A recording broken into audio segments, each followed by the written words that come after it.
Hello friends, कैसे हैं आप सब। ब्यूटीफुल लाइफ में आपका स्वागत है। एक सेठ जी ने अपने छोटे भाई को 3 लाख रुपए देकर व्यापार करने के लिए कहा। उसका व्यापार बहुत अच्छी तरह से जम गया था, लेकिन उसने अपने बड़े भाई को वापस पैसे नहीं लौटाए थे। आखिरकार दोनों में झगड़ा हो गया और झगड़ा इस सीमा तक बढ़ गया कि दोनों का एक दूसरे के यहाँ आना जाना बिल्कुल बंद हो गया। घृणा और द्वेष का आंतरिक संबंध अत्यंत गहरा हो गया। सेठ जी हर समय हर संबंधी के सामने अपने छोटे भाई की निंदा, निरादर व आलोचना करने लगे। सेठ जी एक अच्छे साधक भी थे, लेकिन इस कारण उनकी साधना लड़खड़ाने लगी। भजन पूजन के समय भी उन्हें अपने भाई का चिंतन होने लगा। मानसिक व्यथा पर और उनके तन पर भी फर्क पड़ने लगा। बेचैनी बढ़ने लगी, समाधान मिल नहीं रहा था। आखिरकार वो एक संत जी के पास गए और अपनी व्यथा सुनाई। संत ने कहा, बेटा तुम चिंता मत करो, ईश्वर की कृपा से सब ठीक हो जाएगा। तुम कुछ फल और मिठाइयाँ लेकर अपने छोटे भाई के पास जाओ और मिलते ही उसको केवल इतना कहना कि अनुज, सारी भूल मुझसे ही हुई है, मेरी ही सारी गलती थी, तो मुझे क्षमा कर दो। सेठ जी ने कहा, महाराज मैंने तो उसकी मदद की है और क्षमा भी मैं ही मांगू। तब संत ने उत्तर दिया, परिवार में ऐसा कोई भी संघर्ष नहीं है जिसमें दोनों पक्षों की गलती ना हो। चाहे एक पक्ष की 1% गलती रही हो और दूसरे पक्ष की 99% गलती रही हो, लेकिन गलती होती जरूर है। सेठ जी की समझ में कुछ नहीं आ रहा था। उसने कहा, महाराज मुझसे क्या भूल हुई है। बेटा तुमने अपने मन ही मन में छोटे भाई को बुरा समझा, ये तुम्हारी पहली भूल है। तुमने उसकी निंदा, आलोचना और तिरस्कार किया है, ये तुम्हारी दूसरी भूल है। क्योंकि तुमने उसको क्रोधपूर्ण आंखों से उसके दोषों को देखा है, ये आपकी तीसरी भूल है। अपने कानों से उसकी निंदा सुनी है, ये आपकी चौथी भूल है।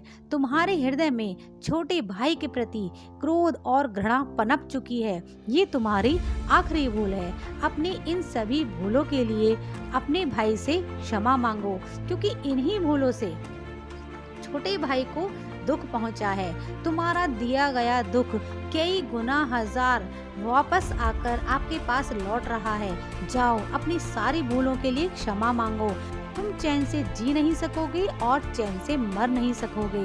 और क्षमा मांगना एक बहुत बड़ी साधना है, और तुम तो एक अच्छे साधक भी हो, इस काम को आसानी से कर सकते हो। सेठ जी की आंखें खुल गईं। संत श्री को प्रणाम करके वो अपने छोटे भाई के घर पहुँचे। सब लोग भोजन की तैयारी में थे। उन्होंने दरवाजा खटखटाया और दरवाजा उनके भतीजे ने खोला। सामने ताऊ जी को देखकर अवाक सा रह गया और खुशी से झूम झूम कर जोर जोर से चिल्लाने लगा, मम्मी पापा देखो कौन आए हैं, कौन आए हैं, ताऊ जी आए हैं। माता पिता ने दरवाजे की तरफ देखा, सोचा कहीं हम सपना तो नहीं देख रहे। छोटा भाई हर्ष से पुलकित हो गया, 15 साल बाद आज मेरे बड़े भाई मेरे घर आए हैं। प्रेम से गला रुंध गया और कुछ बोल न सका। सेठ जी ने फल और मिठाइयाँ टेबल पर रख दी और हाथ जोड़कर अपने भाई के सामने खड़े हो गए और बोलने लगे कि भाई मुझसे सारी भूल हुई है, मुझे क्षमा कर दो। क्षमा शब्द निकलते ही उनके हृदय का प्रेम अक्षु बनकर बहने लगा। छोटा भाई उनके चरणों में गिर गया और अपनी भूल के लिए रो रो कर क्षमा याचना करने लगा। बड़े भाई के प्रेमाक्षु छोटे भाई की पीठ पर और छोटे भाई के पश्चाताप के आंसू बड़े भाई के चरणों में गिरने लगे। क्षमा और प्रेम का अथाह सागर फूटने लगा। सब शांत, चुप।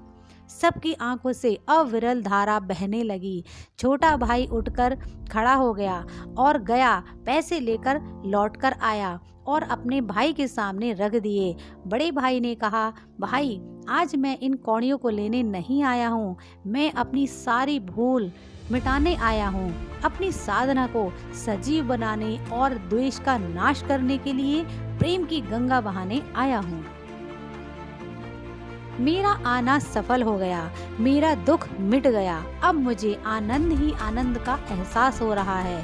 छोटे भाई ने कहा, भैया जब तक आप ये रुपए नहीं लेंगे तब तक मेरे हृदय की तपन नहीं मिटेगी, कृपया आप इन रुपयों को ले लीजिए। सेठ जी ने छोटे भाई से वो रुपए ले लिए और अपनी इच्छानुसार अनुज वधू, भतीजे और भतीजी में बांट दिए। सब गाड़ी में बैठकर घर पहुँचे।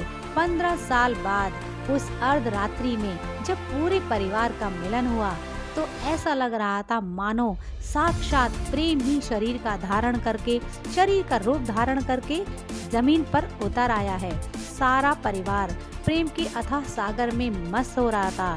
क्षमा मांगने के बाद उस सेठ जी की दुख, चिंता, तनाव, भय, निराशा रूपी मानसिक रोग जो है वो सारे जड़ से मिट गए और साधना जीवित हो उठी। अगर ये आपको स्टोरी थोड़ी सी भी अच्छी लगी है, थोड़ी सी भी पसंद आई है, आपकी लाइफ में या किसी की भी लाइफ में टर्निंग पॉइंट लाती है, तो इसे लाइक कीजिए, कमेंट कीजिए और शेयर कीजिए। अगर आप चैनल पर नए हैं तो इसे सब्सक्राइब भी कर लीजिए। नई वीडियो के साथ हम फिर मिलते हैं आपसे, और आपने ये सब सुना इसके लिए बहुत बहुत धन्यवाद। Bye bye, thank you.